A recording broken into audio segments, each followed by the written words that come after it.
Awesome. Hey, everybody. Welcome to this Quick Start Basic class, and this is core number 4, which is Market Daily. And this is how you reach out to people, how you invite. We're going to be talking about the favor script tonight. Our purpose is to help people grow, to educate, equip, and empower entrepreneurs and create independent servant leaders. And we're so glad you're here. We are glad that you are learning these basic core commitments to build as strong and profitable business as you possibly can, to build as strong and to be able to teach this to your team too. Before we get into introductions and all that, I want to do some quick announcements. Every Monday through Friday at noon Eastern Time is the MLM Lunchtime Leadership Show. Jeff and I get on Facebook Live on his page or my page, or you can go to the Facebook group MLM Lunchtime Leadership Show. We teach one of the 21 irrefutable laws of leadership by John Maxwell. And it's very exciting. We've been doing this about 9 months now daily. And tomorrow the law is law number 19, the law of priorities. And this means that a leader makes sure that they're doing accomplishment, not just being active. And there's a difference in that, of course, as you know. So you are welcome to that. It's open to the public. You can pop on, bring friends, bring your team, anybody. So we're happy to have you for that. Every Tuesday at 3 p.m. Eastern Time, Jeff and I teach one aspect of network marketing, sort of to give people a sample of this class so that they can experience that and taste that. This Tuesday is how to have instant rapport to build your business real quickly. So I'm going to have some stories and examples about that. And every Wednesday night is our Inner Circle class, the MLM Leadership University, where we cover one of the books of John Maxwell's a month. So every week we take one-fourth of that book and dive deep into that. Those are really, I just love those classes, and the people who are attending them do too. So you are welcome to that as a member within that class. There is a tuition for that, and just private message me if you would like information about that. You can also find the link for that. Because you are a Quick Start Basics student, there is a discount link for you, and you can find that within the Facebook group, MLM Millionaire Club. You just scroll down, you can find that, how to get your discount for the MLM Leadership University Wednesday night class, or just private message me, can help you. On May 3rd to 5th in Chicago is our quarterly event, the Leadership Achievement Summit. And this is going to cover very much cover a lot of Maxwell's leadership work, including the 4 personalities and how to grow a team and also how to build a team. So it will be very powerful. Jeff and I will be speaking, possibly other speakers, and there is an online ticket for that. For those who cannot come and see us in person, we'd love that. But if there is also an online ticket, a number of your fellow student club members have already gotten their online tickets. And guess what? They're only $25 through the end of March. After that, they will go up a little bit. So we welcome you to snag yours now and join us online for that. As you know, some of you are newer members here. Jeff has personally recruited over 500 people frontline in network marketing and built huge teams in 3 countries, and has 24 years now of experience in direct sales and network marketing. So good person to listen to. You can tell. Grab your pen and paper because it's just going to be fast moving tonight. Awesome. And I have also been a full-time network marketer for years. I'm not now, though. I'm dedicated to generic coaching. When my company went out of business years ago, which it helped me raise my son as a single mom and be with him, so it's one of my pet areas, as I love to help parents be home with their kids. When my company went out of business, I went into the body-mind field for my own personal growth and to help other people, became a body-mind therapist and a holistic health practitioner. Then I brought this back to network marketers to help them, to help you all, because I like to help people break through negative beliefs and fears that hold us all back. We all have some in our business, and that's my specialty, to help people break through that. So we feel we're a good team. Jeff and I met 5 years ago on Eric Worre's page, and became friends on Facebook, especially due to Jeff, his supportiveness, his positiveness, and staying connected. Then we ended up talking one night. I realized the methods that he's been teaching, that he's been doing, are the best I've ever seen in the profession. Asked him to teach within the school. He did, just donated his time, and then we realized we're going to be end up teaching together here. So that's how we came to be and what we do. So the 10 core commitments, real quick, they're the foundations that have been successful for decades for network marketers. We didn't make them up. They're not new. They're tried and true. My gosh, we're just teaching these foundations over and over again, each week from a different angle with different stories to help you learn, to get them deeper, because you can't get enough of the fundamentals deeper. But everybody says, oh, I got new stuff, brand new stuff this time, and got it deeper. The 10 core commitments, real quick, are getting started right, be here a year from now, professional development, market daily, which is tonight, present daily, attend a weekly presentation, attend a weekly core training, which you're on right now, attend a monthly regional, attend all national conventions, and have a monthly massive action plan. So right now we are on the number 4, which is the market daily, and this is going to be jam-packed full too. So turn off other distractions, give this your total focus and attention so that you can really absorb it. The more you do, the more that you let it in, the more it's going to come out and equal success in your network marketing business. That's why people have been jumping ranks in here. And some of you are on here tonight, been getting more appointments, signing up more people than you ever have before. So we're glad to assist you. That's what makes us get up in the morning. And over to you, Jeff. Awesome. Can you hear me? Huh? Okay. So guys, tonight is about marketing daily, and there's 2 types of marketing. There's internal marketing and external marketing. Internal marketing is marketing to a list of people who already know what you do. External marketing is marketing to people who do not know what you do. So a good friend of mine, actually a giant in the industry, he's built thousands and thousands and thousands of people and recruited hundreds and hundreds, told me this. He goes, really, your objective is to take people from not knowing to knowing. He's like, that's really what you do. That's what marketing's all about, taking people from not knowing what you do to knowing what you do.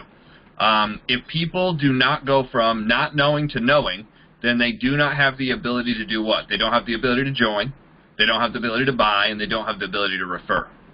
So that's really our main objective, is getting people in front of the information. Now, that's a trick to get people in front of the information. Now, here's the thing. Do you have to get every single person you know in front of the information? No. No. Here's my rule of thumb. If I get resistance from somebody that's like, they're busy, they just can't right now, they don't want to, they're difficult, blah, blah, blah, blah, blah, I move on to the next person. It is a contact sport, meaning the more people you contact, the better you do. If you want to have big results, you have to have big upfront contacting. You have to have a lot of exposure of the program. It's just the way the numbers work. If you want if you want hundreds of people to see the business, you have to contact thousands. That's basically how it works. What I've done is I've tried to narrow this down to absolutely the simplest, easiest, most effective stuff. Because one thing that I've kind of always looked for is efficiency. I look for efficiency. I also look for things that do not create confrontation. I look for things that don't create negativity. I look for things that don't come across pushy. So I wanted to create a way of doing this that got the best result with the least amount of work. And the second thing is something that I felt anybody could do. Because my thing is if everybody can't do it, then it's not duplicatable. And if it's not duplicatable, then I might be good at it, but then nobody else is good at it. And then what good is it? Because then, yay me, but you don't have a team. Which means if you don't build a big enough team that can do what you do, watch this. If you want to walk away entirely and make sure you never have to come back and do this all over again, then what you want to do is you want to find basically a way of doing this that you can give it to somebody else, and they can give it to somebody else, and they can give it to somebody else, where this duplicates over and over again. So it has to be pretty simple. And that's where those rules came from that I found early on in the business. And I'm going to read some of these rules to you, so that way when I go to look at something, when somebody brings a marketing idea of any kind, I go through this rule book. And I'm going to pull up this rule book here. We're going to hit this real quick, and then we're going to go into different ways. Like, I'm sure everybody's like, well, how do I use Facebook? Well, how do I use Instagram? Well, how do I use, you know, XYZ program to contact people and get people on a list? We'll go over all that, and I'll give some actual examples right now, because I'm in the market doing this stuff, first of all. So there's 3 mindsets. There's a mindset of the lottery mentality. Some people are just looking for one thing that works across the board with every single person, and what I can tell you is that doesn't exist. If there was one thing that worked across the board with every single person, they wouldn't need you. These companies wouldn't need us. They would just basically call up. The industry would collapse in a day. So one of my leadership used to say, don't want what you don't want. You know, everybody wants something so easy that it just works with every single person. He's like, if that existed, the industry wouldn't exist. There'd be no opportunity for us. The reason it's hard is that's why there's an opportunity. The second thing is the amateurs. The amateurs think one thing. There has to be one thing. And what I can tell you is that I've learned about the one thing is there's more than one thing. That's the one thing that I know, is there's more than one thing that works, and there's more than one thing you need to know. And then there's the professional viewpoint. The professional viewpoint says I have to have realistic expectations of what's going on. Not only realistic expectations, but you need to have realistic, like, plan of how to do this. You need to be, you know, functional and aware of what's happening. So there's 3 things you have to do. Number 1, you have to think like a business owner. Number 2, you have to think like a networker. Number 3, you have to think like a leader. And if you don't have those 3 mindsets, that's why it's good to talk with people who have built before, because people who have built this to a certain level will end up adopting these 3 mindsets. The business owner. The business owner kind of says, if it is to be, it's up to me. I am responsible at the end of the day. That's how business owners usually approach things. I don't like how everybody else does things, so I'm going to do it myself. Right? I don't know if you've ever felt that way. Jim's shaking his head. He's felt that way before. I don't like the way everybody else is doing stuff. I'm going to find my way to do this. And then you go out and do it, and what you realize is it's a hell of a lot of work. It really is. It's a lot of work. But is it worth it when you get to make all the decisions? The problem is, the great part is you get to make all the decisions. The problem is you get to make all the decisions, and there's a lot of decisions to make, and sometimes you don't know which decisions to make. I don't know if you've ever felt like that. The second thing is you have to think like a networker. Well, a networker has to think simple, easy, duplicatable. That's tough to do. Like, I thought that would be easy to do, but what I found is that's really not that easy to do, because there's certain things where, like, your personality will take over and be like, oh my gosh, this will work. I've got a great friend in the business that always brings me these ideas. And I'm like, well, good, go show me that you can recruit 100 people, and then we'll talk. Oh, well, I just wrote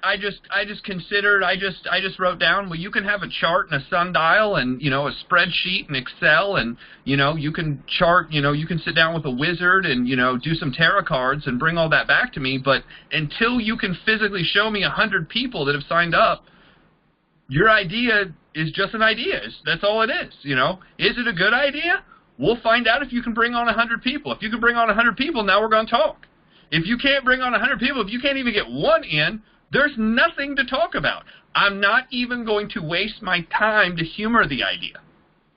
Go bring on 100 people. So, next is think like a leader. It means I will do it first. I will do it first, and I will show others. I'll get out there. I'll kind of get punched in the face. I'll survive the storm. I'll go first. I'll go first down the path into the woods, you know, through the snowstorm, up the other hill. You know, the people who are like, you know, I had to walk 10 miles to school. I was like, didn't you live in California? Through the snow. I was like, in San Diego? I don't think so. So about how you think. And I'm not going to go into all this because it's long. but I do want to hit a couple things. This one right here. So how you think about this when it comes to networking. When it comes to networking, number one, you have to be core, meaning the list of stuff that we went over, those 10 things, you have to be doing them. A, you have to know what they are, and B, you have to be doing them. Because how can you teach something that you're not doing? You're not going to be that good at teaching it if you're not physically doing it. Second, you must start people the right way. If you don't start people the right way, it's going to be very hard for them to start anybody else the right way. 3, you must obey the laws of duplication. What are the laws of duplication? We're going to get those in a second. You got to protect your team as number 4. And number 5, you have to learn the growth cycle. There is a growth cycle. There's stuff that happens as somebody develops, and you have to know what that cycle is. And once you know what that cycle is and you know what's coming, you can prepare for what's about to happen, and you can actually prepare them for what's about to happen so that way they can deal with the things that come at them. So the very first thing about being core is, number 1, are you doing everything? If there's 10 things, this is the way that it was explained to me. If there's 10 ingredients to the cake and you leave one of them out, do you end up with a cake? Not really. Anybody ever eaten something that they forget like an ingredient in? Have you ever done that? Or worse, you use the wrong ingredient. I got up one morning, I was at a friend's house, and we were going to have actually a meeting about network marketing, and there was a bunch of us over, and my friend had made coffee. I was like, cool, I'll go ahead. Who wants sugar, who wants sugar, who wants sugar, who wants sugar? And I got all the coffees ready, and I sat them down, and basically everybody took a sip at the same time, and every one of them spit it out at the same time. I was like, what's wrong with this coffee? And they're like, what did you just, and my friend looks on the counter, he goes, you just put salt in everybody's coffee instead of sugar. And I mean, we're talking like 8, 9 people. So it was like the whole pot of coffee's gone. Everybody has salt coffee. And I was like, what's wrong with it? It can't be that bad. I tried to sip it just to see. They were absolutely right on track. I mean, it was awful, awful. And what I can tell you is when you try to replace one of the things in these 10 with something that is BS, that's your idea, that doesn't work, it's kind of like salt and coffee. It just won't work. It might sound good. It might make sense on paper, but once you go out to implement it, it doesn't happen. So that's number 1. Number 2, are you consistent and persistent with doing these things? Here's what consistent and persistent mean. You're showing up week after week after week after week after week. Here's what people need to say. You're so dedicated to it that when people say, hey, let's get together Sunday at 9, you're like, no, I have something. When people start saying, don't even bother asking that person, we already know they're committed. That's the commitment. See, when you have that commitment, when people know beyond a shadow of a doubt there's nothing that will sway this person, when other people are like, don't even bother trying, that's when you know you really have something. You know, I had people that were like, they were like, oh, don't even bother asking Jeff about that company because we already know he's dedicated to what he's doing. He won't even have the, I mean, he'll talk to you about it, but there's no way you'll get it. That's why it's easier to recruit. When people know that about you, that's when it becomes really easy to recruit. The last is leading and teaching. Are you leading by example, meaning are you doing it at a very high level, production-wise? Are you a producer? And then are you teaching it to other people? Here's the second thing. Getting people started. Can I do what you just did? So when I go to contact, when I go to market, I think, can you do what I'm doing? If I go do something, can I show you how to do it? And here's the thing. Can I show you how to do it? Do you have the time to do it? Is the second thing. Do I have the time to do what you're doing? That's another question people ask. You know, first of all, can I do it? Second of all, do I have the time to do it? The third thing is, am I okay with doing it to friends, family, neighbors, acquaintances, the bank president, you know, people I know in the community? Am I okay with this method of doing this? And what I found is most of the stuff that's inside of network marketing, people are like, I don't want to, A, they don't want to do it. B, they're like, even if they have the time to do it, they're like, I don't want to do that to people. I've seen the reactions people get. I don't want those reactions. And that's what I watched. I was watching people get these reactions that were really awful, and I was like, I'm not going to do any of that. You know, even in systems, we're like, you have to do this. And I was like, no, there's a better way to do that. And here's the thing. I was willing to step out and go prove it. And once I had recruited, you know, when I recruited one person, they're like, oh, yeah, that's good for you. You can do that. You know, that's not going to work long term. When I recruited 5 or 10, people are like, you know, it might be a fluke. Your personality's better. You've got more energy. You know, then the excuses started coming about what I was doing. When I recruited 25 and then 40 and then 50 and then 60 and 70 and 80 people, right around 100 people, all of a sudden it started duplicating levels down, like not 1 or 2, but like levels of people were writing business, and it was working for them. And at that point, then people started arguing because what they realized is I was taking credibility away from what they were doing, which people don't like. When there's a power shift like that, it's interesting. And people wanted to argue with me, and I was like, I don't have time to argue. I have people to recruit. You go argue amongst yourself. All you that don't think this is going to work, you guys go talk. I'm going to go recruit more people. You guys have fun. The numbers keep going up. So that's why I knew I had something. I knew I had something when I was like, not only is it working for me, it's working for the newest person that came on the team. It's working for somebody, and it's this stuff. Obey the laws of duplication. Does it work instantly? There's 5 laws of duplication. Number 1, does it work instantly? Instantly meaning in 45 minutes. If I teach Jim, here's the message to send, and all of a sudden he has success with that message, and it comes back, and they're like, yeah, what are you doing? And that's where the favor script, you know, comes in. Hey, I need a favor. We're trying to get the word out about what we're doing. I'd love to tell you about, you know, this project I'm working on. So if you come across the right person, you can refer me. And all of a sudden, within 30 seconds, maybe a minute, you get a message back that says, sure, what are you doing? What company are you with? Like, what's going on? If you're getting that reaction as a new person, when a new person gets that reaction, they're like, oh my gosh, this worked. And there was no rejection. There was no, oh my gosh, did you get into a network marketing? Because I don't use the language of network marketing. There's nothing I mentioned about home-based businesses. I don't mention, hey, would you like to make a little money on the side? I make this all about me or the person who's doing it, not about the person that we're contacting. The only reason I want that person to listen is because we're trying to get the word out and we're looking for referrals. I just need you to know. What do? We take people from not knowing to knowing. That's all we do. I can't make somebody sign up, although certain people think I can. I have no magical skill of being able to pick certain people who will get in and certain people who won't. I'm like you guys. There's certain people where I'm like, man, this person has all the talent in the world, has all the reasons to get in the world. And for whatever reason, nope, no magic that I can give. Some people think that I can get on the phone and it's going to work because I'm on the phone. They're just not it. Now, I will agree, if a new person gets somebody on the phone that has been in network marketing before, that has questions that a new person couldn't answer anyway, and I'm able to answer some of those questions and say, look, you know, you might not know me, but let's say you know Jim. If you get started with Jim, I'll work with you directly and help you answer those questions because he's just getting rolling. Yes, that kind of third party does help. But if Jim gets me on the phone with somebody, I'm just using Jim because he's the first picture down. If Jim gets me on the phone with somebody and the person's like, hell no, Jim. This is stupid. I hate this. This will never work. It won't work for you. It won't work for me. It won't work long term. I don't believe in the industry. And Jim thinks he can put me on the phone and I'm going to talk him into it. It's not going to happen, right? That just doesn't make sense. But certain people in the industry, especially when you're new, you think that sometimes your upline has magical skills that they don't have. But does it work instantly? The second thing is it has to work 10 levels below me.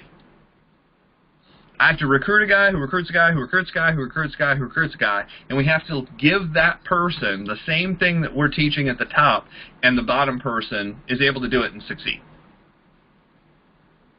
And if 10 levels down it doesn't work, if 20 levels down it doesn't work, 100 levels, 1,000 levels down it doesn't work, then it doesn't work. It doesn't duplicate. It, like, stop doing it. But when I was using text messages 10 years ago, no, it's more like 12 years ago. 12 years ago, I was using text message marketing.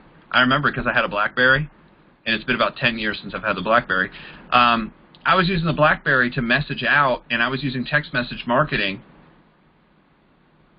and it was working. And I had people freak out on me. They were like, what are you doing? And I was like, look at the group of people right now who you want the millennials on board, but you're using stuff that everybody who's 40 and 50 gets. The millennials aren't going to do that. And this was the beginning of the millennials coming in, 10 years ago. The ones that are 30 now were 18 then.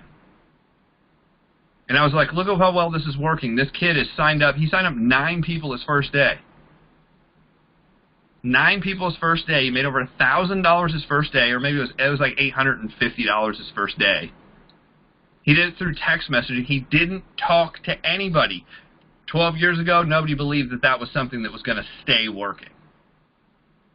It's 2007, yeah. The third thing, it must work with people you don't know. It has to be something you work with people you don't necessarily know.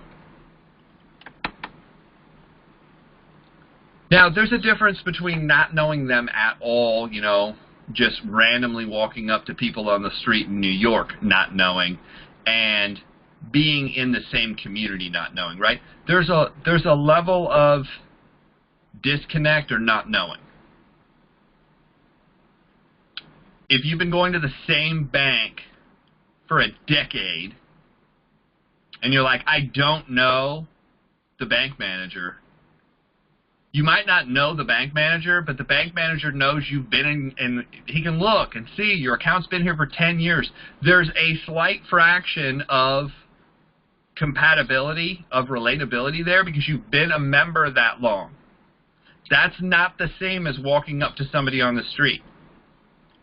And you're putting your money there. So again, there's another connection. So what I do is I look for places that I already have connections and bridges already slightly built. It's a lot easier to talk to people in those kind of transactions. It must work 1,000 miles away.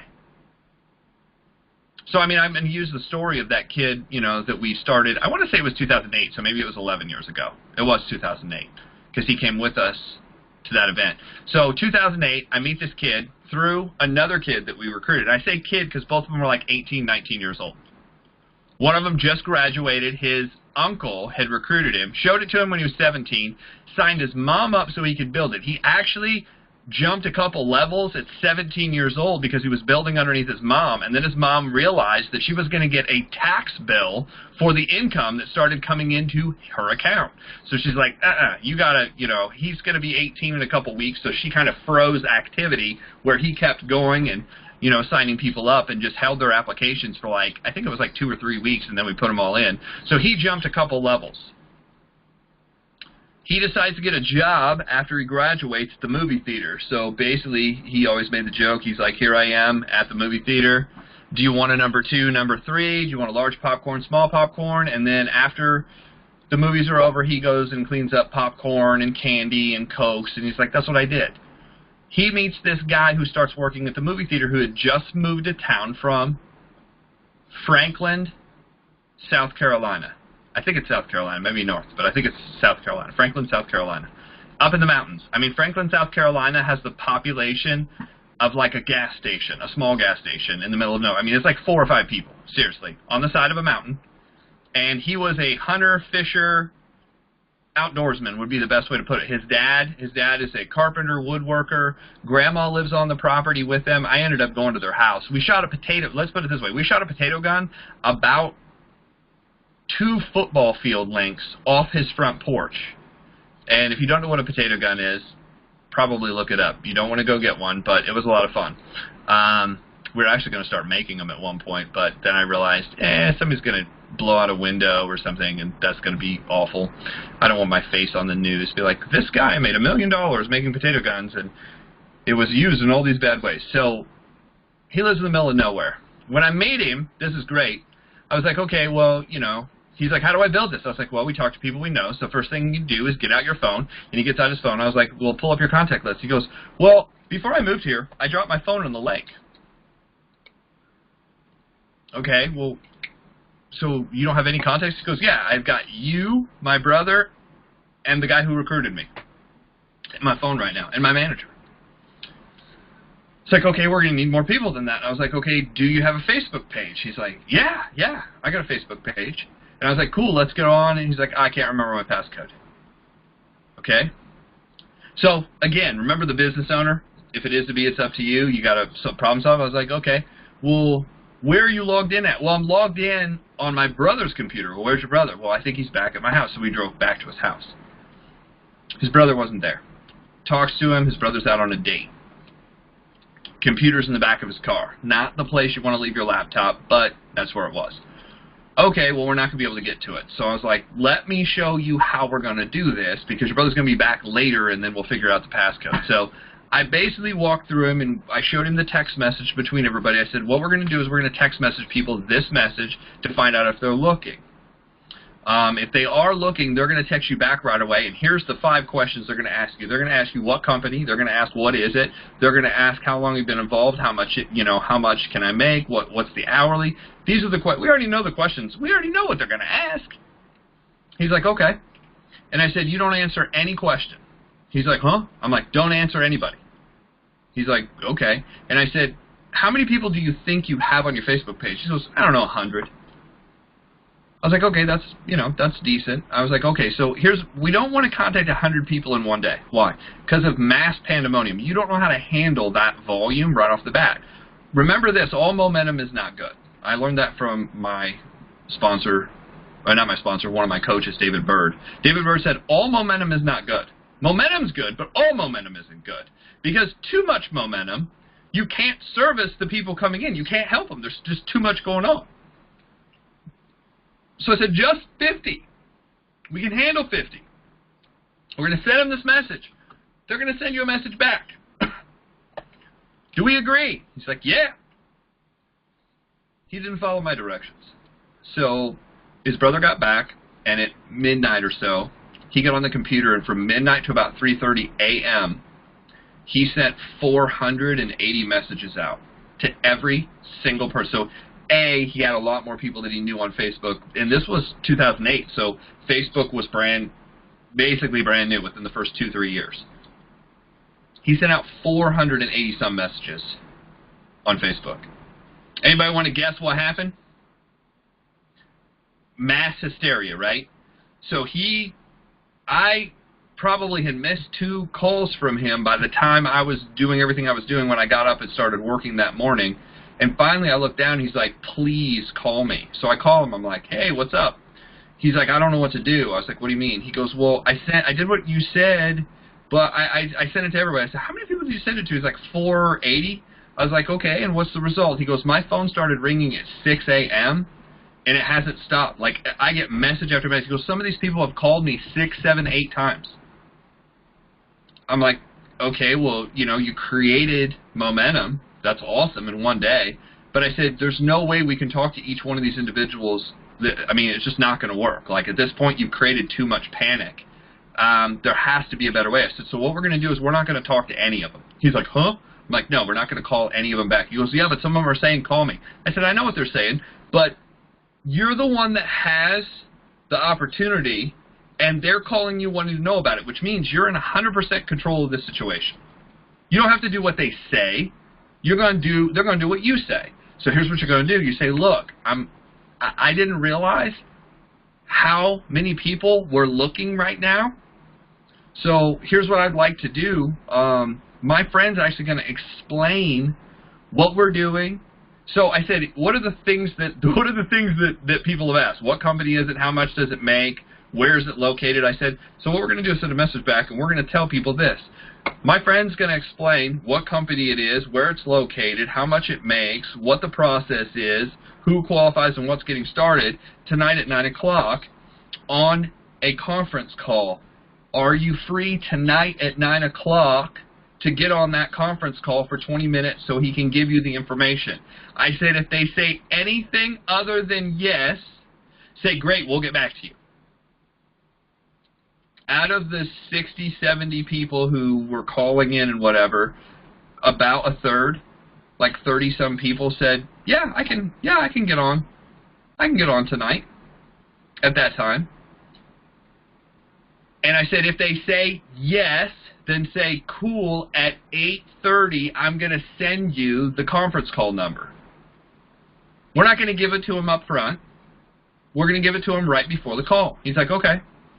So 8:30 comes. I was like, how many people? He's like, I don't know, like 30 some, but a couple of them have said no, and a couple of them said try me back. I said, anybody that says maybe, send it to them anyway, because most people are scared and non-committed. I said, anybody who said yes, send it to them. Anybody who says I absolutely can't be on tonight, say, hey, I'll get back with you. We had 17 or 18 people on that first call. And this is where the favor came in. I said, hey guys, thank you so much for jumping on. My friend that I just met, you know, Micah introduced me. I said, hey, my friend Micah is just getting started. Obviously, you guys know Micah from a multitude of different places, from work or back home or high school. And what I'm seeing is people calling in from all across the country. So the great thing is, and I just explained the opportunity. I said, look, the company is, and this is what we do. And I explained the 5, and I basically pitch the business, exactly what I tell you guys, do the 10-minute presentation. Guys, I want to give you a 10-minute overview of what we're looking for, and we're going to cover 5 things. We're going to cover the company, we're going to cover the need of what we do, we're going to cover the products we offer, we're going to cover the compensation, and we're going to go over the timing of where this is at. And I ran through all that, and I said, now, here's what we're going to do. Anybody who's interested in this, we're basically building Micah 3 teams. So here's how this is going to work. Those 3 teams, the first 3 people that get in, we're driving that organization straight down underneath those 3 people. So here's what we're going to do. Whoever text messages us first is going to be in first position, or at least has the opportunity to get in first position. After we fill those first 3 spots, if you're the 4th person, you're going underneath somebody, and we're building that team straight down. If you'd like to text Micah back right now, I'm sitting next to him because I drove up next to him so that way we could do this. We were on the phone for about another 2.5 hours answering questions, and that night we filled out 9 applications. He recruited 9 people that night. He was 18, he didn't know, and he's like, okay, what does this mean? And I was like, well, based on the compensation plan, we're going to send these in. If everybody's credit card clears and everything's good, you just made like almost $900. And he's just like, he looks at me, he goes, well, are we splitting that? I'm like, no, that goes into your account. He goes, well, what do I owe you for that? I'm like, you don't owe me anything. The company, here's how the comp plan works. I get an override off of all this, so I'll make about $800 too. He's like, this is the greatest thing in history. He's like, why don't they tell us about this in school? I was like, because if they told you about this at 13, 14, 15, would you have attended high school? He's like, hell no. I'm like, that's why. He's like, okay, what do we do next? I said, you know all those people that said we'd get back to them? Let's do another call tomorrow. This kid had like 30 people on his team in his first 30 days. He not only hit the first level of the company and the second level of the company and the third level, I think he got to the 4th level of the company, and I'm trying to remember 10, 11 years ago. I know he got to this certain level. I remember the name of the level. I just can't remember if they had the extra promotion, if he got all the way to the top. But 30 days. He also had made something like, it was $1,800 or $1,900 in his first 3 weeks. Now, for those of you who have been involved in network marketing for a long time, you probably want to go punch a wall or, you know, dump hot water over your face, or maybe cold water. Don't do that for real. You're probably upset. And here's what I was told after we had this success and he talked on a call. I got a call from the upline telling me that I was stupid, that I was doing things that weren't going to last and weren't going to work and blah, blah, blah, blah, blah. And my upline ended up blowing him out of the business, him and his entire team, telling them that that would never last, work, blah, blah, blah, blah. It wasn't until about 3 years ago that Eric Worre did some special thing where he's like, I've learned the greatest technique in network marketing in the past 10 years. That's how he pitched his text message marketing thing. And then it was funny, some of the people that used to be on that team actually are now in different network marketing companies. They all text me and they're like, you were doing this 10 years ago. I'm like, yeah, but it wasn't popular back then. Now a multi-gazillionaire says it's a great idea, so now everybody can do it. He's like, they're like, yeah, we've been using your technique for 10 years. That's how we have all our people on our team. I'm like, I know, it's good. So 1,000 miles away, we recruited people. Now, this is another interesting thing. Out of the 30 people, he had like 15 states. He was in 15 states. This was running in the first 30 days. So it wasn't just like success local. It was success everywhere. 5, it must work when an amateur does it to a professional or vice versa, when a professional does it to an amateur. The idea is you have to be imagine a CEO being able to do it, and then it working where he's able to recruit an 18-year-old high school student who works at the grocery store or works at retail, and vice versa. So that's kind of how I had to set this up, so it just worked across the board. It has to be simple, it has to be easy, it has to be duplicatable, and then when people come in, what happens is when people come in, their knowledge of how this works is like zero, their anxiety and excitement is really high, their belief is low. They don't believe yet. So what you want to do is just show them something so simple, so easy that gets them in motion, and they have a little bit of success. I want the process to produce success right away, which is why I say what we're going to do is we're going to make a list of 10 people, and we're going to ask for a favor. We're going to say, look, we're just trying to get the word out. I'm working on this. I just want to tell you about it. So if you run into the right person, you can refer me. You can put that in a text message. I didn't know if it would work in a text message, but I texted to somebody. I said, this is what we say to people. And the person's like, well, oh, I just forwarded your text. I was like, oh, that's not what I said. They're like, oh, but it worked. 9 out of the 10 people just got back with me and said, what is this? Sure. I was like, okay, let's get on the phone with them. Okay, I'll call them. They called, put me on the phone, 3-way. Hey, how are you? You know, you don't know me, but you know, this is a friend of mine who's helping me out. And I said, just all you need to do is turn it over to me and say, hey, we're working together. That's it. There's way too much buildup in basically the 3-way call a lot of times. What I mean by that is there's too much edification. Edification is good, but too much edification is bad. What do I mean by that? If I say, hey, Jim, I'd like to introduce you to a friend of mine, Bess, who's helping me out. She's been very successful with the company, and she's the one who's helping train me. That's enough. But if I put you on the phone and I say, well, Bess is actually, you know, a $1 million producing earner coach and has 17 million people on her team, and she's, you know, a Ruby Crown Direct Platinum Rubber Band aluminum foil energy drink, you know, provider. People just like, they're like, that's so weird. Like, there's no relatability anywhere in life to that kind of conversation.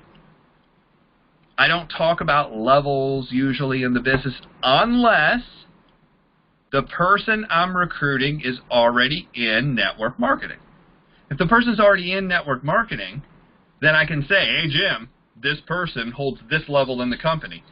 You know that there's levels in the company, so you can go look that up. This person has about this many people on their team. That means something to you. That does not mean something to a new person. So that's where it's a judgment call. Who are you talking to? Learned knowledge. So what we're going to do is we're going to teach them how this works. Now, if we teach them how this works and they never go do it, then all it is theory. If it's just theory, it just sits there. But once it gets into activity, all of a sudden when it gets into activity, they realize, oh, well, it's different than what I thought it was. Because once I started doing it, now I understand why you say, hey, do me a favor, I'm trying to get the word out. Because what I started out with is, hey, my name is Jim, and I signed up in a brand new business again for the 900th time. I'm just kidding. You know, just laughing. You don't do that, right? If I, hey, Jim, my name's Jeff Gamble. I've been in 16 companies. I've lost money in 15, but I really think this one's going to work. I really do. And, you know, there's 854 people who have made over $6, you know, in it because it's brand new, you know, and people are like, oh, God. And they get rejected a bunch of times, and then I'm like, just follow the script. Okay, I will. Just do me a favor. Okay, well, what's up? Well, I just want you to hear, we're just getting the word out. You know, I've had people kind of approach it like they're angry when they say it, but even in anger, if saying the right words, it comes out and people are like, sure, what are you doing? So they're like, I cannot believe this worked. So I say all that to say, we're going to go out and market. So there's a couple different people you market to when you first get started. Who are we going to put on the list initially? Friends, family, neighbors, acquaintances, people you've worked with. Now, would I necessarily go talk to my boss when I first get in? The answer is probably not. Why? I'm really not going to talk to anybody at work initially because I don't really know what work's reaction's going to be to this. If I say, who's your best friend? And they're like, well, my boss at work is my best friend. Maybe telling your boss that you're working on something to get out of working for him isn't the best initial person. It may be. It just depends on the industry you're in. It depends on the inner politics of that company and how they do things, right? But in most cases, I'm telling you, it probably is not the best idea. It's like an 80-20. Now, everybody else's game. Now, I have some people who they'll play this game. They'll like, well, I want to get in front of the people who could sign up a lot of people real fast. Okay, great. They're like, my pastor. Everybody, this is one of the key people that I see people go to. My pastor would be awesome at this because he has this huge congregation. If he gets in, he'll get everybody else in. Which, yes, technically would be true, but do you think that the pastor of the church built his congregation so he could do nothing but suck money from them? Probably not the reason he's in the position he's in. Especially if he's been able to build something significant, it definitely isn't the reason why. So that has to be approached delicately. That person probably isn't doing what they're doing for the money because in most positions like that, that's not a position that pays an enormous amount of money. Now, sometimes it does. Don't get me wrong. The way some churches are built, very profitable, but most aren't. Most are giving most of that money away, which is fine. But what you have to realize is most people who have positions of power are very, very guarded to use that position for profit, is the best way to say it. If somebody's a manager, if somebody's a director over a bunch of people, they fear using that position to profit from. And in the military, it's absolutely forbidden. So if and I can't remember all the names because I just, my friends are in the military, but I know my friend who's a captain, he's basically above everybody but about 3 people on his base that he's on. And he's like, Jeff, the way it works where I'm at, I can only recruit people above my level. At my level and above. That's all I can't recruit anybody that works underneath me because it could be misjudged as them following orders rather than looking at an opportunity. Does that make sense? I'm like, that makes total sense. So I've always had that same view if you're working in any other kind of working environment, is you want to go to your level and above anyway because you want to recruit up. You want to recruit the talent. You want to recruit the hardest working. You want to recruit the performers. You want to recruit the best people. So when it comes to a job situation, that's who I go talk to. My level and above.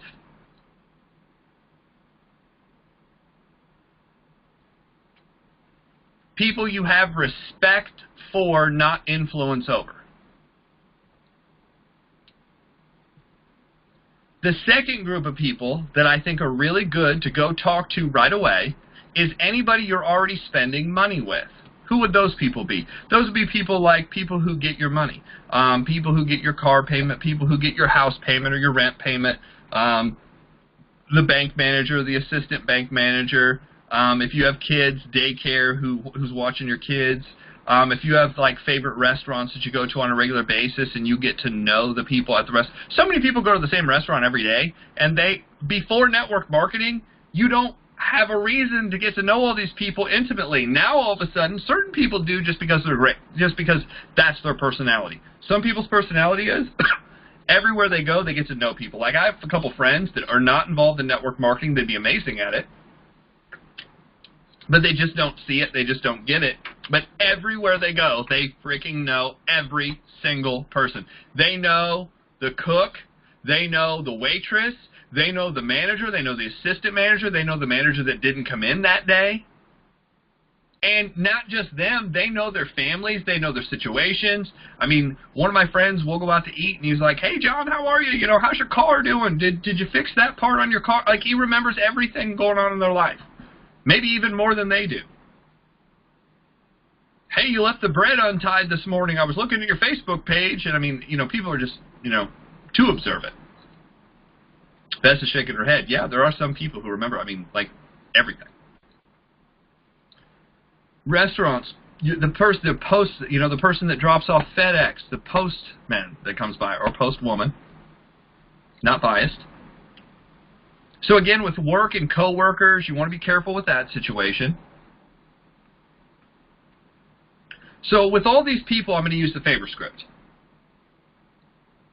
Now, anytime I run into somebody who's in an industry like ours and or is in an industry that does the same kind of recruiting networking that we do. So a real estate agent, a mortgage person, anybody, here's the right way to say it, anybody who works off of a referral. I'm going to change the favor script just slightly. I'm going to say, hey, do me a favor, I'm trying to get the word out about what I do because I just started doing something outside of my normal job. But I'd like to sit down and share it with you because I'm going to run into a lot of people, too, doing this, and I'd love to be able to refer you, too. So now they're not necessarily sitting down with you because so much they want to learn about what you do as much as they'd love to get referrals back. Law of reciprocation. So this is where people mess up when they go to a networking event. They mess up when they go to BNI. They mess up when they go to Gold Star or NTI or any of these other networking groups because they go into the meeting trying to sell or trying to get something from somebody rather than trying to give. If you go into the meeting trying to give and say, hey, I'll sit down, I've got a huge list of contacts. I'd love to be able to connect with you. I could probably refer you 5, 6 people like that. Everybody in that meeting will set up a meeting with you. And they don't care what you're doing. I mean, they could be like, I hate what you're doing, but I'm coming to see you because you have so many contacts that'll work. It's also a great way to introduce yourself. You say, hey guys, for the last couple of years I've owned a business. I've put 14,000 people in my database over the last 14 years. About 1,000 people a year, and basically I've never had a reason to really network with a bunch of people like you, but now I got into a business and I'm open to networking, and I've got this list, so maybe there's somebody out of the 14,000 people that needs your service. I'd love to sit down with you. You could probably join the witness protection program, and some of the people in that meeting will come find you.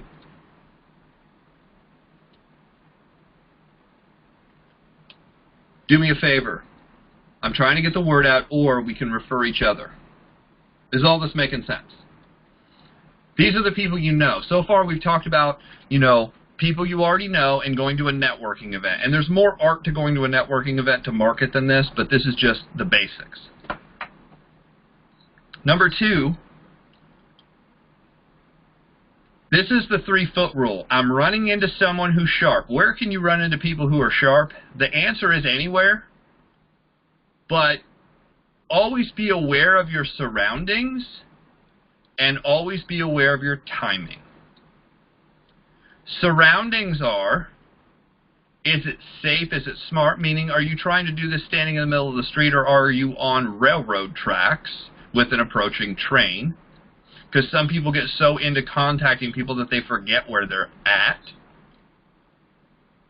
And some people forget the timing. For instance, I went to Cracker Barrel today. The line was so long outside, I actually questioned whether they're building houses in Indiana with kitchens anymore, because I was pretty sure nobody was cooking at home. Ever. Because we also went by Cracker Barrel Friday night and drove past it, and it was packed. And Saturday night it was packed. I was like, it's packed every single night. Maybe a great place to sell cookbooks. Although people wouldn't come back to Cracker Barrel. So maybe not. So if I met somebody at Cracker Barrel, and here's the example. Sunday, Cracker Barrel, 1 to 2 p.m. Is that a great time to start talking to a waiter or waitress? Yes or no? Think, what happens Sunday? Everybody gets out of church, and everybody goes to Cracker Barrel. That's why the line was 45 minutes long for a 2-top. And it actually took an hour and 15 minutes before we got our food, but that's beside the point. That was today. Would that have been a good time to strike up a conversation with our waiter or waitress? The answer is no. That's a bad time. That's not the time. Now, If the person's really good and you want to contact them, here's what I'd do. I would take out your phone and open up the notes section in your phone. Notes. And I would put in a note, and I'd be like, Cracker Barrel. And I would get their name. That's it. I said, hey, I want to actually come talk to you when you're not crazy busy. And I just get their first name, and that's it. And then maybe as I'm paying the bill, I might say, hey, our waiter or waitress was awesome, you know, and just make a compliment, because that stuff will filter back, trust me. There's two things that filter very quickly, bad news and compliments. Bad news is always faster, but compliments mean a lot, especially in an industry where people are usually getting criticized, right? Waiters and waitresses are usually criticized. Cooking's usually criticized. Restaurants are usually criticized. So anytime you can make a compliment at a restaurant, you will get further ahead. Here's the second thing. If your bill is $40 and you tip $2 and you leave and want this person's name and number and you try to go back and talk to them, what's going to happen? They'll be like, these people are cheap and don't even understand that I work for $2.30. So therefore, you'll get nowhere with that lead. And I've watched people do this. They'll give somebody $1 on a $25 meal and then try to contact them. And here's the line they use, network marketing. Hey, I was wondering if you're interested in extra money. Yeah, the extra money you didn't leave for me. That's what I'm interested in. And you wonder why it didn't work. You know, I actually have people, well, I just wonder why nobody wants to. Jeff, how are you able to contact everybody so easily? Today, extremely busy. She was trying to work, I mean, I at least saw her at like 10 tables, so you're trying to take care of 10 tables. Each table had a minimum of 2 to 4 people, so she was trying to take care of 20 to upwards of 40, maybe 45 people at one time, one person. And she did a pretty good job. I mean, the kitchen was slow, but she came back and said, look, guys, they're working on it. They just had all these other I said, you know, we're good, we know. But she came back several times. Are you okay? Do you have everything? Acknowledgement means a lot in that kind of a business. It's when you ignore people that people get upset. But if you're acknowledging and you come right out and say, hey, look, guys, they're behind. It's crazy today. It's more crazy than usual. Expectation has a lot to do with it. We left. The bill was $20.57, and we left $10 tip. Do you think out of all the tables that person would remember and notice that? Here's the thing. I don't care how busy you are. When somebody really helps you out financially, they notice you. Like a lot. They'll remember you the next time you come in. And we've eaten there enough where if we walked in tomorrow, which probably will happen, because a friend of mine is off work every Sunday and every Monday, and that's kind of where we go, there's a couple people we've been in enough times where the waitress will actually kind of make fun of my friend, because my friend actually is from New York and has the accent, and she'll make fun of him. That's how often we've gone there. But also they remember us because everybody fights for the table. Why? Because we will tip them. Well, they remember that. That's an easy opening. Now, you might not have a lot of extra money. You don't have to go overboard. That was going overboard because it was so busy. We're financially doing well, so we were able to do that. It didn't start like that. It started where I knew that they, you know, on a $10 meal, I could have given $2. I gave 3 or 4. That's how it started. But it makes all the difference in the world when you go back to contact these people. I do this on a regular basis. I was doing this when I was broke. If I went out for service, because I'm in the service industry, I would always give more than was expected. I do it with work. I do it with money. And I learned this the hard way, guys. When I say I wasn't brought up like this, I was never told to do it. I was scolded if I didn't, but I was never told the dynamics of why this works so well. If you do more than is expected, people notice. People like being around people like that. People like having people like that on their team. Not just their network marketing team, any team. People like to work around people like that. People like that at the church. People like that as friends. Is doing more than is expected. Not less. So we've got this contact, 3-foot rule. I'm going to give you the exact words I use, because a lot of people are like, what's the exact words? If I see somebody, I'm going to ask them, I'm going to do the form thing, family, occupation, friendly, occupation, recreation, the message. Friendly is, hey, how's your day? You know, tomorrow it'd be like, you know, did you work over the weekend? Yeah, was it busy? Oh, yeah. How's today going? It's okay. That's how most people start out Monday. It's okay. You know, it's all right. It's sunny out instead of, 4 degrees in Indiana. So great. The next time around, I said, do you do this full time? As they drop your food off, do you do this full time or is this part time? No, it's full time. Oh, okay, cool. Simple. The next time they come around, do you work early or do you have to work all day? No, I get off at like, an hour. Okay, so you work the morning shift to afternoon. So, if this is your full time, do you get to hang out the rest of the day or you get to do something fun? I'm kind of asking, it's just open questions. There's nothing prying about it. And here's the thing, I'm not staring directly at them. So there's a difference between eye contact and the piercing stare of a psychopath. You want to come somewhere in the middle.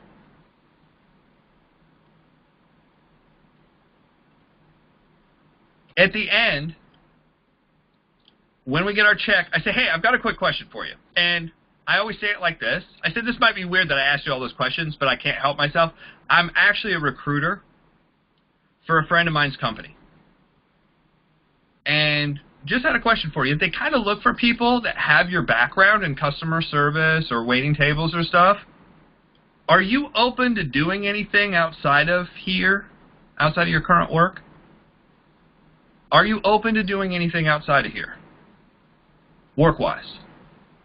If they say, what is it? Yes, maybe, kind of. What does it pay? I don't care what they say. I say, look, I can't talk to people while they're at work, but what's the best number for me to reach you? I'd love to be able to get you some information on what we're doing. That's it. I'm not going to go into, oh my gosh, I work for the greatest company in the world, and we just came up with this whole new product line, and, if you put it on, you're going to lose weight, and you're going to, sleep faster, and your energy bill is going to go down, and your gas mileage is going to be better, and your dog's going to bark louder, and your cat's going to sleep longer. I don't talk about the product at all. I don't talk about the company at all. I don't talk about the compensation. I don't talk about trips. I don't talk about bonuses. I don't talk about home-based businesses. I don't talk about extra money. I don't talk about me and the wifey are doing something on the side, part-time. Have you ever heard of network marketing, direct sales, MLM? I don't talk about any of that. Are you open to doing something outside of working here? Yes, I can't talk to you right now about it while you're at work, but if you give me your number, we'll have a conversation when you're not at work. Cool? Yeah, great, here. It's kind of like I'm almost slightly disinterested, to the point where I'm like, okay, cool, I've got a card. Now look, this is actually my fiance's card, right? I would take her card, I would be like, Brandy, do you have a card? She's like, yeah. I would take it, I said, this is my fiance's card. I would turn it over, I said, do you have a pen? As if I'm going to give her my number, and I would take the pen from her, like, put your name and number on the back of it, and I would actually set it down, upside down, with the pen open. I was like, put your name and number on the back. What's the best number to contact you? Watch this. When you become a recruiter, you give directions. I don't answer questions. Here's the thing. What you have to do is, most people in life, they've always been this person here. They've always been the lower person on the rank, and they're waiting for instructions. Right? If you sign up at a job, you don't just go do whatever. You talk to the boss, the manager, and you say, what am I supposed to do? When do I have to come in? What are my duties? What do you need done by the end of the day? You want to try to get as much information as possible so you're not scolded, reprimanded, written up, fired. You just want to make sure the job gets done and how they want you to do it. Now, watch this. If you have a better way to do it than they do, and you just do it that way without asking, what usually happens? You either will get scolded or fired. So most people are just used to following directions, but If you waver at all in your voice, your tonality, or the way you act, people pick up on it. Here's what new people do. Oh, well, it would be, it would be kind of good, maybe you might be interested, I don't know, but if you could get me, your number, or, I don't even need your number, maybe you just give me your email, I might be able to email you something, and it's really timid and cowardly, and it looks like you don't know which direction you're really trying to go with it, and you're not confident about what you're asking for, the person will pick up on it. That's why you're having a hard time. Now, how do you get good at this? You just do it over and over again. If we went out today, and I do not know how to golf, and I went to the golf course. Does anybody here know how to golf at all? Good at it? No? Nobody knows how to golf. I can use another one, swim. Most people know how to swim. If I never swam before, and you teach me how to swim, I'm going to jump in the water, I'm not going to be real good at it the first time. But if we go every day, I'll finally get good at it. That's how contacting works. You're not going to be good at it the first time. Most people are not good at this the first time. I was horrible at this. Because I was kind of the opposite of staring at people. I couldn't look at them at all. I'd be like this. Hi, well, if you're interested, I almost like didn't know which direction to point the card because I wasn't even looking at the person. I would have a conversation with somebody, they had already walked in the back room. I didn't even know that they had left. And I was trying to ask them questions. I'm not kidding. Like, really, that was bad. So, I'm a recruiter. If you're new at this, you say for a friend of mine's company. Why don't I say I'm a recruiter for my company? The minute you say my company or I'm doing this, they're now going to evaluate you. They're evaluating what you wear. They're evaluating how you talk. They're evaluating what you drove up in and what you're driving out in. They're evaluating how you've acted, who the company you're with is. Now, can you get to a point where you can do that? Sure. Like now, I just, I make enough money doing outside of network marketing. I don't care, and I can come in and be like, yeah, I'm dressed down today. We just got back from the gym. Like, I don't care. My fiance and I, own a couple different companies, and we're just actually starting something for the state of Indiana right now. Friends of mine got a hold of me. I'm a recruiter. It's one of the things I used to do, and we're looking for new people. Now, I might do that if I'm tired and I'm lazy and I'm worn out. I usually don't do that because why? It's not duplicatable to anybody else. I try to do it. I'll be like, look, a friend of mine's, looking for people here. I'm a recruiter. I'm just helping him, locate the right people. They look for people with your background. Are you open to doing anything outside of here? Now, here's why I got good at this. I used the exact same technique. We just did this Saturday night. Saturday night, we got done with work about 10:30, 10:45. We went to the Cheesecake Factory at 11 o'clock at night, and we sat in the open bar area, which is where we usually sit because I don't want to wait for a table. And the manager happened to walk by, which I only knew from Facebook. And the last couple times, we've always said hi in passing. The last time we were there, we talked to her for about an hour. She came over and was like, hi, guys, how are you? And we got into this conversation, and we're expanding not just network marketing, we're expanding our other business, our traditional business. So watch how the traditional business works. I said, we got to know and talked a little bit and told her what we were ordering and small talk. And then I said, we actually were hoping you were in today. And she's like, oh, really? I said, yeah, I had a question for you. Do you know what we do outside of, like, working out in Facebook? She's like, no, not really. I don't know at all. I said, well, we own a holistic practice, We do massage and Reiki and holistic stuff. She's like, oh, wow, that's really cool.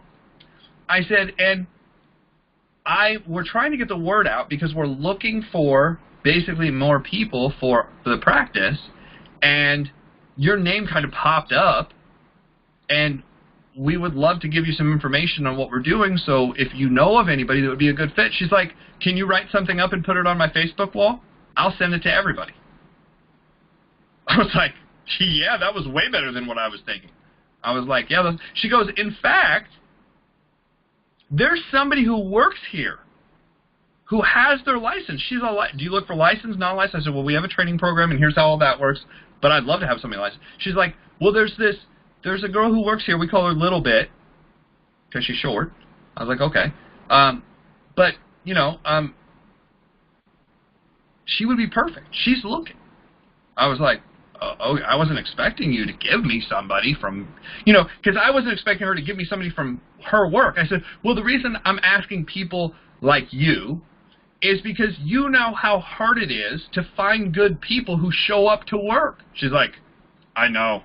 I said, and people who not only show up to work, but do what they're supposed to do. She's like, I know. She goes, they have over 100 people. We are now part of yes.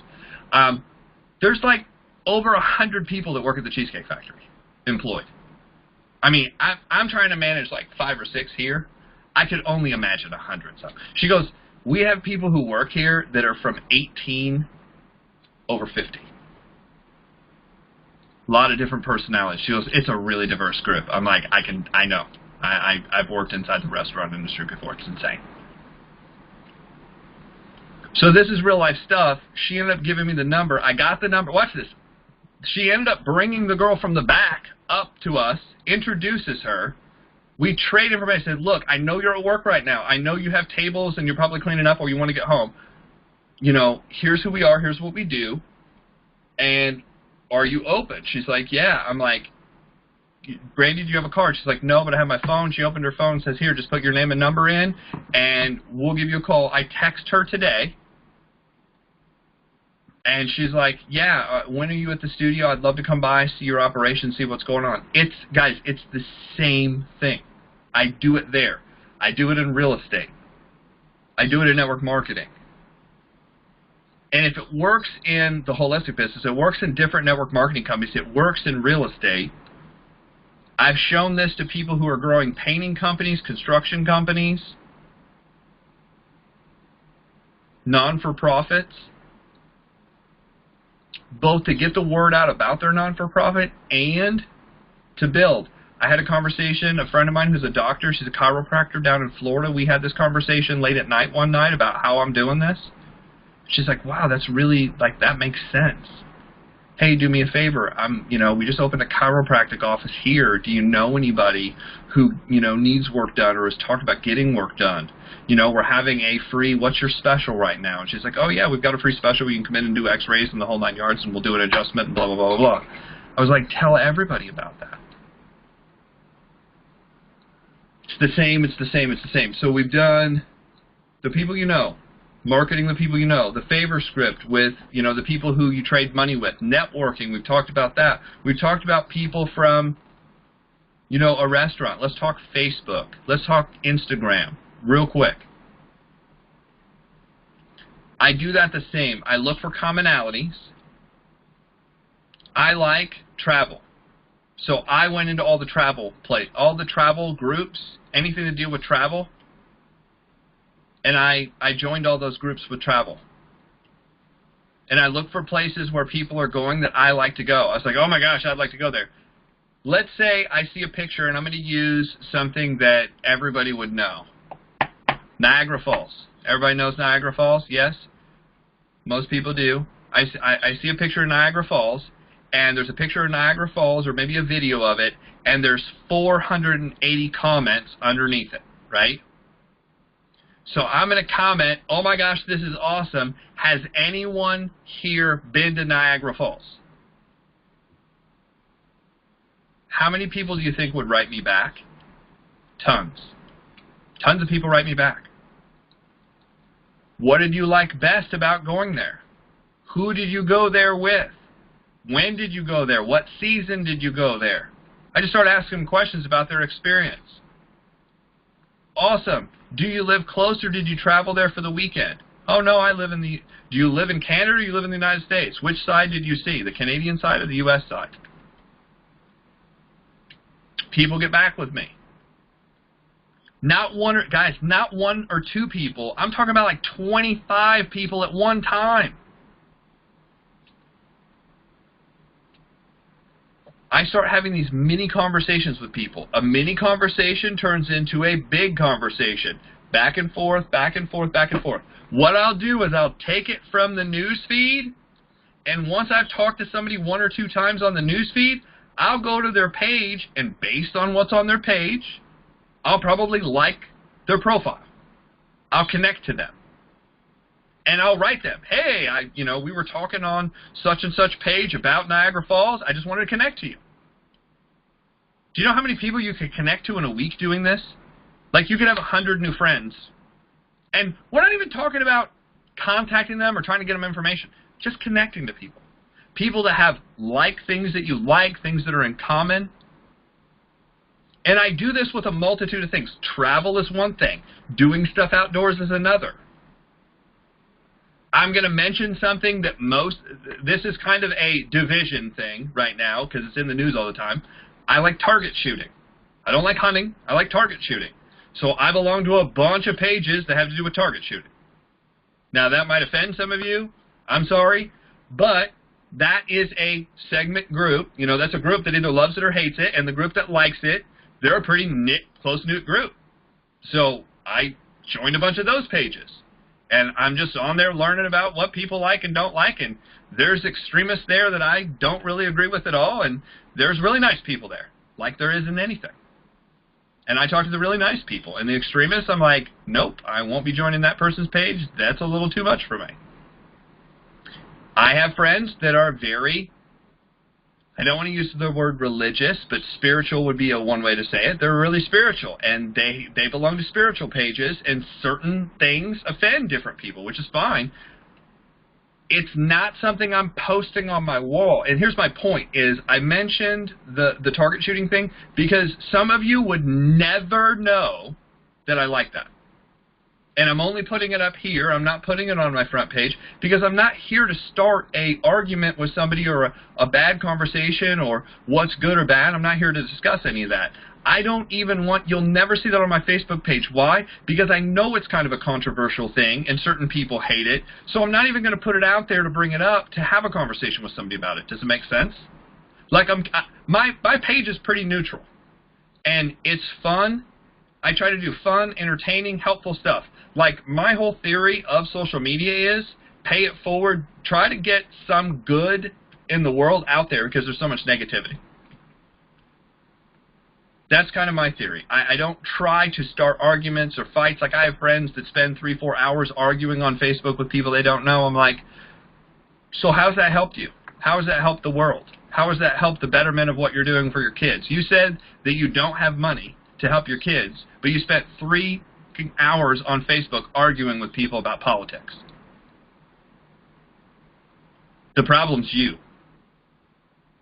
not society. You're the one who spent the 3 hours doing that. So my point is take inventory of the messages you're putting out there. It has a lot to do with what's coming back. A lot. So this is just how I do it. And the crazy thing is some of you know this, some of you don't. I grew up in a really weird household. I have one side of my family was entirely left, and one side of my family was entirely right. And I'm talking about politically. And one side was very religious, and one side was also religious, but it was really weird. So I grew up with both. I have friends. I have extreme friends on both sides, and I'm friends with all of them. Because I found that in business, I love people. I may not like everything everybody likes, but I like people in general. In general, I think most of us want the same thing. Most of us want to take care of ourselves. Most of us want to take care of our families. Most of us want to have a good life. Most of us want to be happy. Most of us would like to be profitable. Most of us want everybody else doing okay, as long as they're not trying to push it on top of my head or whatever. That's how I do this, and guys, I'm telling you all this because I see people out there putting stuff on their wall and they're like, I just can't get this going. I'm like, I want to call and tell you, take some of that stuff. It may be your personal love, whatever, but you understand the negativity that you're pushing out into the world. You're pushing the people who will join you away, and you don't even know it. So I'm just telling you, take inventory. On social media, take inventory. Have conversations with people who are doing things. Doing things. Not sitting at home doing things. Why do I say doing things? Because if you're traveling, do you have money? The answer is yes. If you have expensive hobbies like horses, do you usually have money? Yes. You're like, where do I find people who have money? They're on Facebook. They're doing things. If you, watch this, if you like exotic cars and people, if you get on an exotic page with people who have exotic cars and like exotic cars and they own exotic cars, those people have money. Boating. Oh my gosh. Boating is like one of the most expensive things in the world. I'm not a boating person. I like the water when I'm on land. I like to look at it. I like to look at the ocean. I just don't want to be out in it. Why? Because I keep seeing pictures of Norwegian cruise lines sitting in Norway with 30-foot waves, and they can't evacuate the 1,300 people that are on it because the 30-foot waves are so big the Coast Guard can't get to the boat. So they're going to try to air vac people out. That kind of freaks me out. So I've gone too long. But what I was hoping to do out of this is give you many, many different ways of marketing. You market to people based on the situation. How do you know them? What's going on? And you get more advanced as you go in the business. We start, watch this, I start everybody the same. If Jim came to me or Steve came to me and says, Steve's like, hey, how do I do this? I said, make a list of 10 people that we know that we can talk to. And he's like, I've been in before. I said, great. Who are 10 people you haven't talked to yet? Have you talked to your bank manager? My guess is no. Have you figured out who the person is that originally sold you your house or rented your house out, your landlord? Have you talked to that person? No. I'm going to think through people that you're either scared to talk to or haven't talked to yet, and I'm going to get a list of 10 of those people. And then what we're going to do, I was like, I'm sure you have insurance, right? Yeah. Have you talked to your insurance agent? No. Okay, that's another person you spend money with that already networks. Are they going to get in business with you? Probably not. I'm going to set the expectation real low. They're probably not going to get in business, but they're the best people to refer us to. If we contact them professionally, if we treat them professionally, if we give them all the information, if we set this up the right way, and we get them all the information, they have the ability to refer us. And you'd be amazed, sometimes that's the person that wants more information. Because they're like, yeah, I have an insurance company. I didn't know that I could do this in the insurance company. Well, we've got insurance people who work with us. I mean, I don't know what all the rules are, but I could find an insurance person to talk to you, I'm sure. I start everybody the same way. We exhaust the people they know, and then we start talking about where we're going to find more people. 2 places right off the bat. Number 1 is the people on Facebook that you don't know. Let's join some groups. Let's meet some people. Secondly, how do I talk to people I don't know at a restaurant? How do I talk to people I don't know at Starbucks? How do I talk to people I don't know at the grocery store? This is the conversation. Form, family, occupation, recreation, the message, and then, you know, this might sound weird, but I'm a recruiter. I'm helping a friend of mine, you know, build something, recruit people, and I was just wondering, are you open to doing anything outside of what you just told me you're doing? The last thing is leads. And I'm not going to go into leads because we've done a class on it before, but leads are the last thing.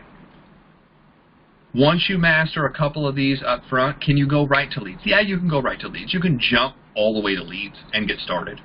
It's okay. But what I would say is start everybody the same and look for when the door opens and it makes sense. Some people are going to do it much faster than others. Some people have a background in doing it. So what you do is you get them and say, look, there's a lead program. You're going to need to go leads probably pretty fast. You're going to run through your warm market quickly. Other people are like, I'm just doing this part-time.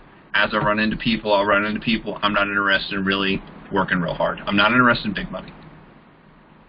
So that's what I got. I'm going to open this up and turn this back over to Bess for some thoughts.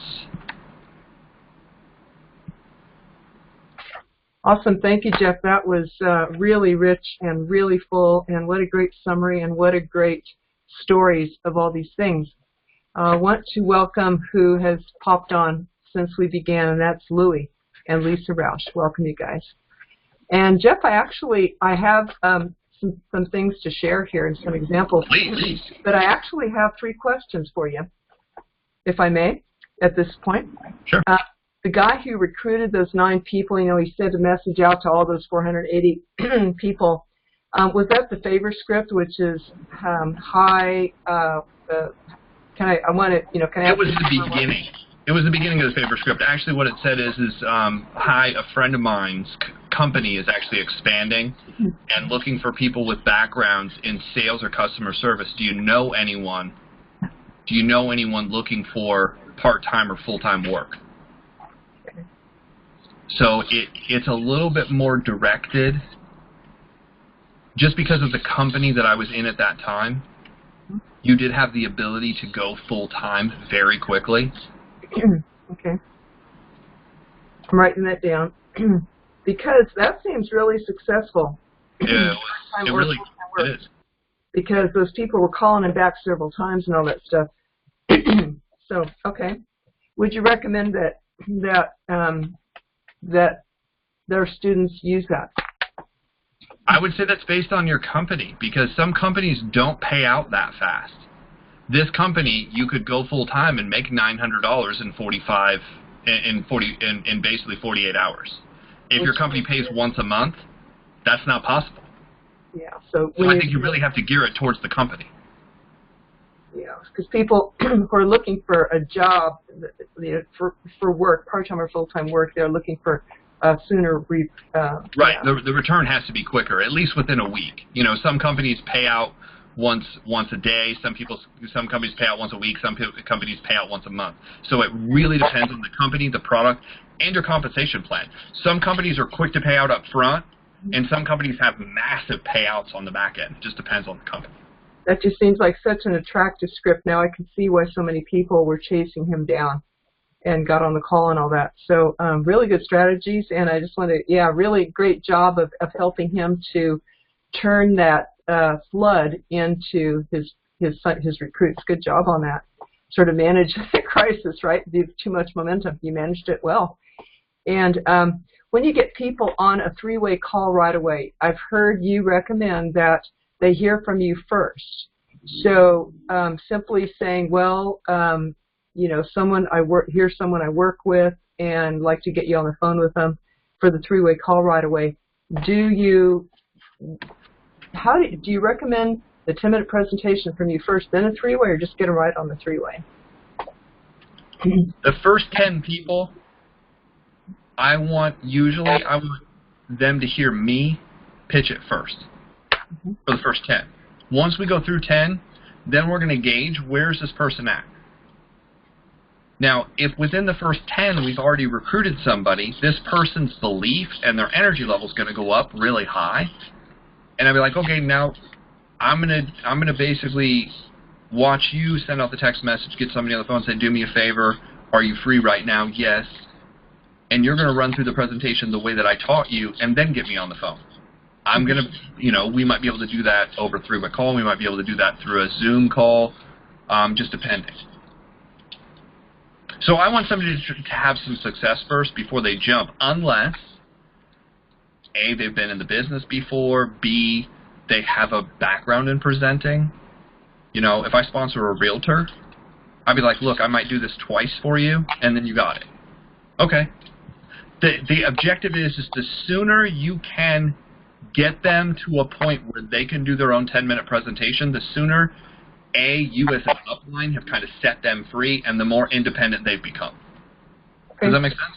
So that's the goal, is to, you might do a 3-way to help them get to that point as a stepping stone then.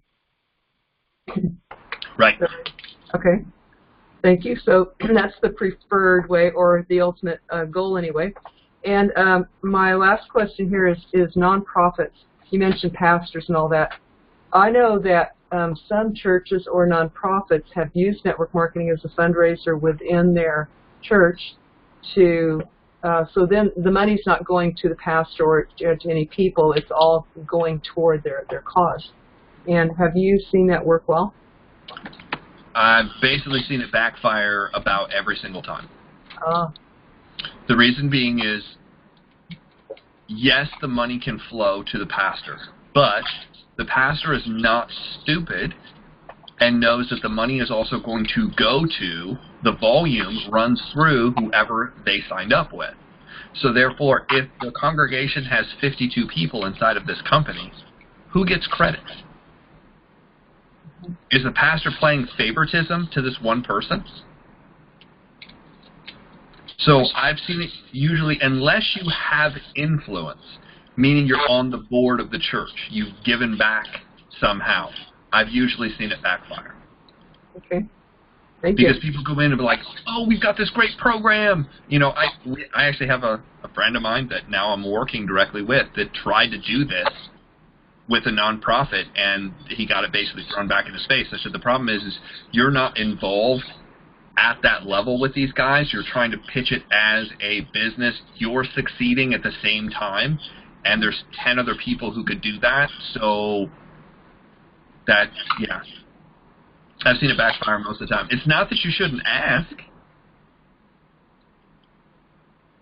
but get it to work somewhere. What I found is get it to work somewhere, and rather than you selling it on, again, the money, because that's what most people are doing, they're selling it based on the money, sell it on another church that it worked at. Go to, you know, if you're going to go to one person, it doesn't work, go to 100 churches and set it up with somebody local, small, that will trust you because they're just trying to get up and off the ground. It's easier to get programs like that to work when people are trying to figure out how to get to money than it is when something's already off the ground and established, because then you kind of have a reputation to worry about, and you have favoritism to worry about. But if somebody has 10 people in their congregation and they've been open 6 months, and they're like, man, we're trying to find any way to make money, we'll give you a shot because we just don't have anybody else, and it'd be great if you could come to our congregation for 6 months and help us get it up off the ground. And you say, look, I'm willing to participate, whatever it takes. You get it up off the ground and it works, and you double or triple the congregation, and the money comes in, and now this church is able to get a new location. Now go back to the bigger church and be like, I just want to, here, I'll put you on the phone with another pastor. The three-way call works the same way in this case, only now it's with somebody that it's worked, it's been successful with. Mm-hmm.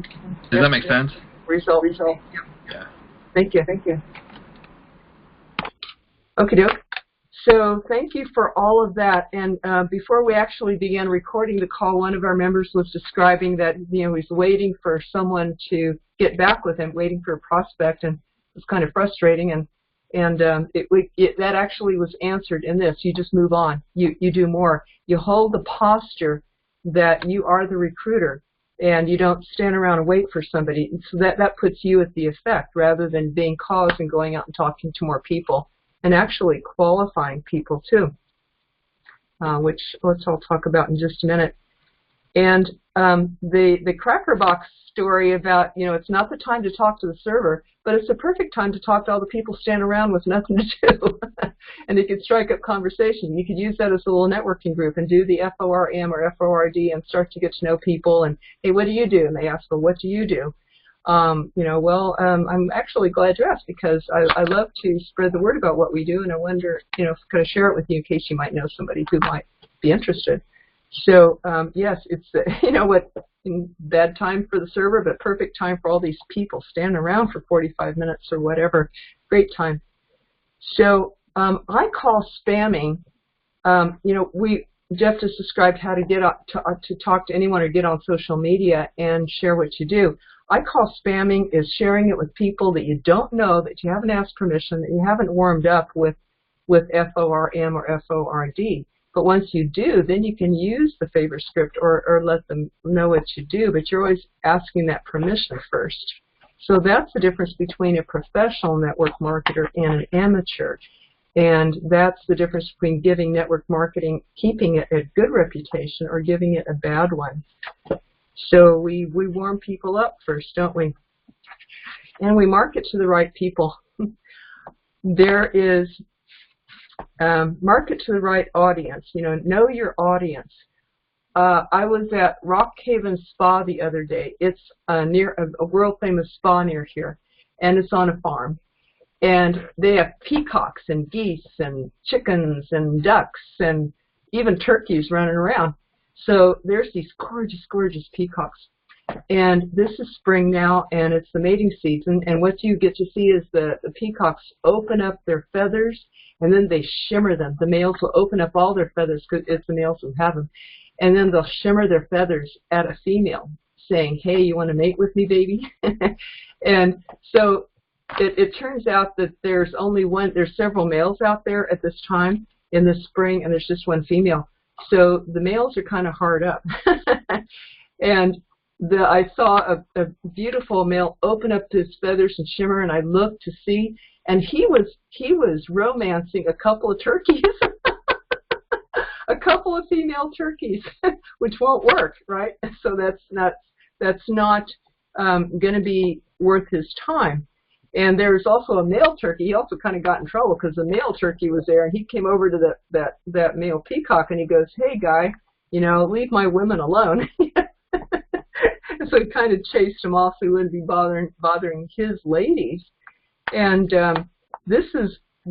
it's, unless the guy's marking that up as good practice time, he's wasting his time.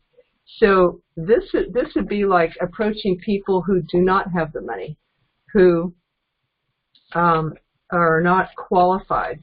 And I love the categories that Jeff outlined. And here's a couple more that actually we've talked about before. So I've gotten this list from Jeff as well. So qualified people, the most likely to respond to you are people, now there's exceptions to everything, right?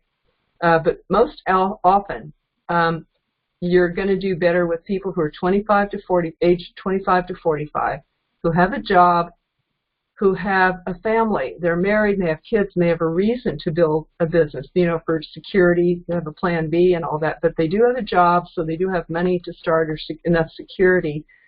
They can afford the starter kit. They have transportation. They have a car. They have a phone. They have a house, and they're dissatisfied or they're ambitious.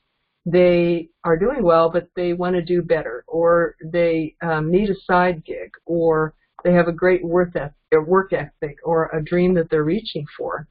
So these would be more people to look for rather than the turkeys that you're going to waste your time with, and it's not, it won't work. The peacock cannot mate with the turkey.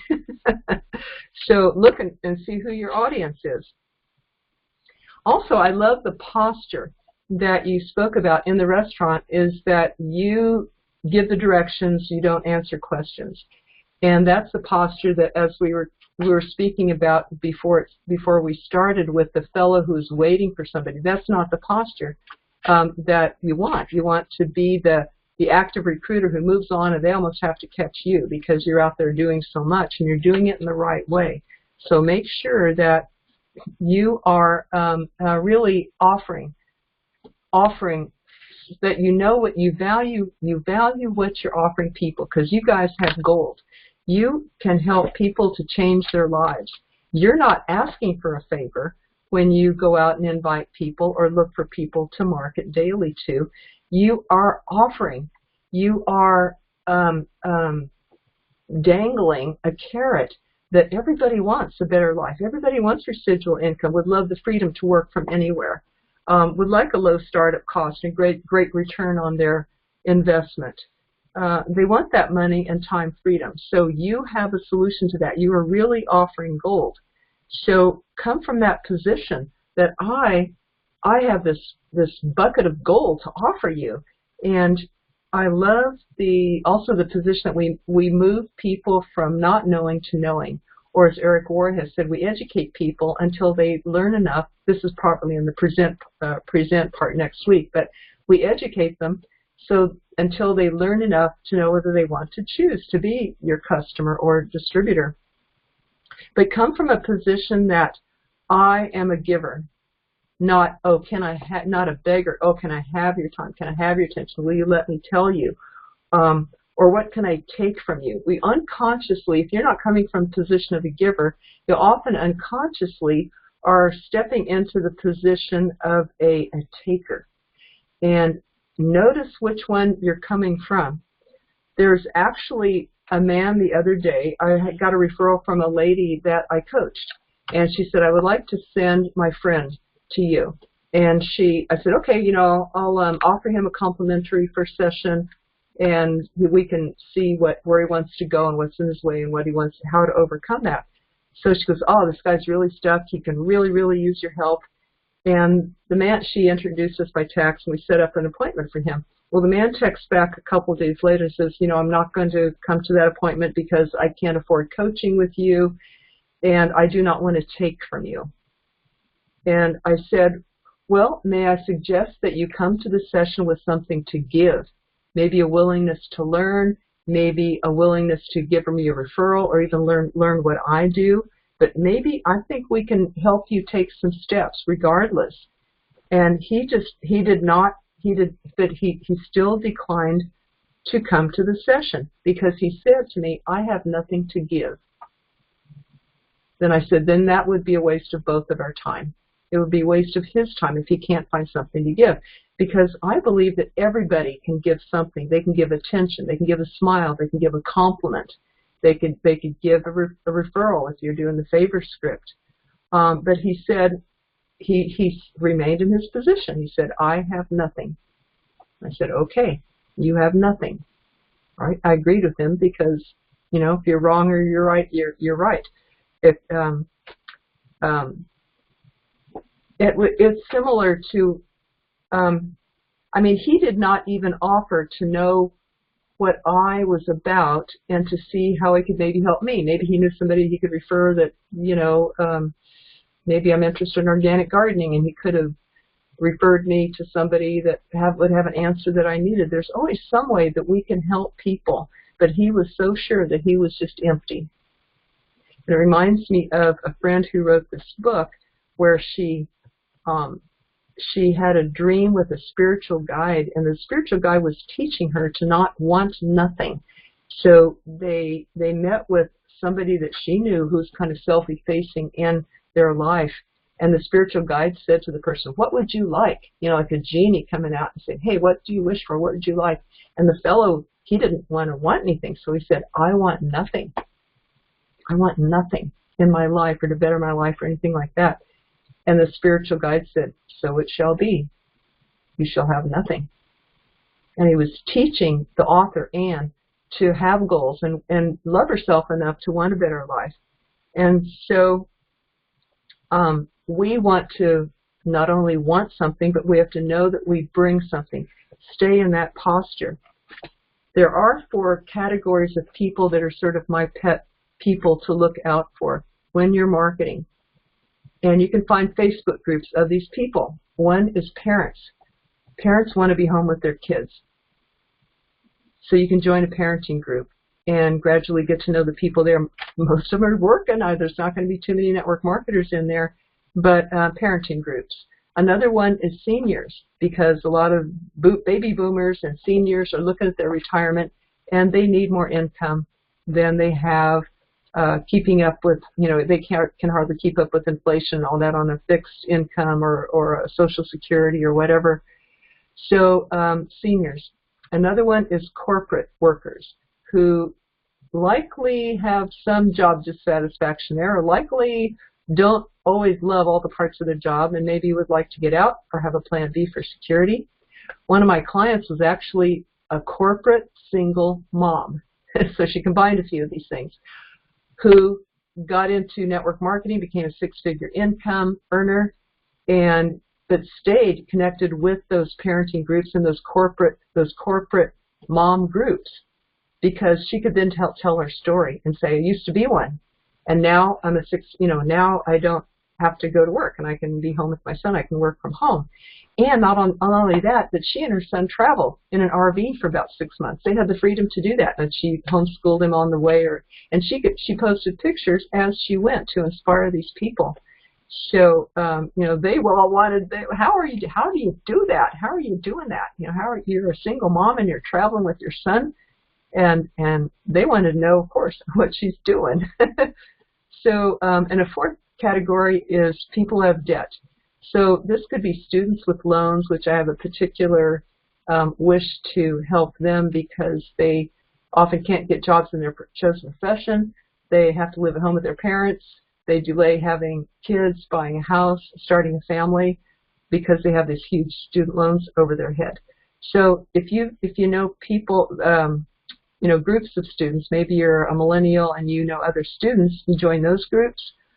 I know actually students who have paid off their student loan before they even graduated with network marketing. It was energy drinks at that time, but some of these kids were making $4,000 a month with their network marketing business. So network Facebook group or social media groups of students or people who are dedicated to getting out of debt, like Dave Ramsey followers, people like that. So those would all be good people to follow. To network with. And again, hold that good posture. Remember that if you are shy and you put it off and you think, oh, what do I have to offer? Or I'll do it tomorrow. They might not like me. They might procrastinate. Of course, the favor script eliminates so much of that rejection. But if you hold back, not only do you lose in your future and bettering your life for yourself and your family or the pet projects you have for the world, that the people that you would have contacted also lose. These parents who want to be home with their kids, seniors who need a dignified retirement, people who want to escape corporate, and anybody with any debt to pay off, they lose too. So when you hold back for whatever reason, oh, they won't like me, I don't have that much to offer, they're going to say no. What if they say no even to the favor script? I've had people say that, even though the favor script kind of eliminates like 80% of that fear. But I've had people, coach people that have had some fear even about using that. Then I say, think of service, because fear is selfish. Fear is about you. It's about me. Oh, me, what will people think? How will I feel? Or even being too comfortable or lazy. I'd rather watch TV tonight. Look at the people that aren't going to be helped if you do. So to overcome fear, think of the other people who need you. And it's not about you. Get out of that and realize that these people need a better life. They may not know about network marketing. They may not understand it properly. They may have a bad image of it or a stigma against it. You don't even have to mention network marketing, of course, but there are people most of the people in the world, the categories that I mentioned, that covers probably 95% of people in the world, and they need options. They don't know about the options that are out there. That's up to you. You are the messenger. That's why you get paid the big bucks in network marketing. Like Jeff said, if it would market itself, they wouldn't need you. But this is the role that you have. You're that connector between the people that don't know yet what they need to know, so they can make a choice. At least they can have that option.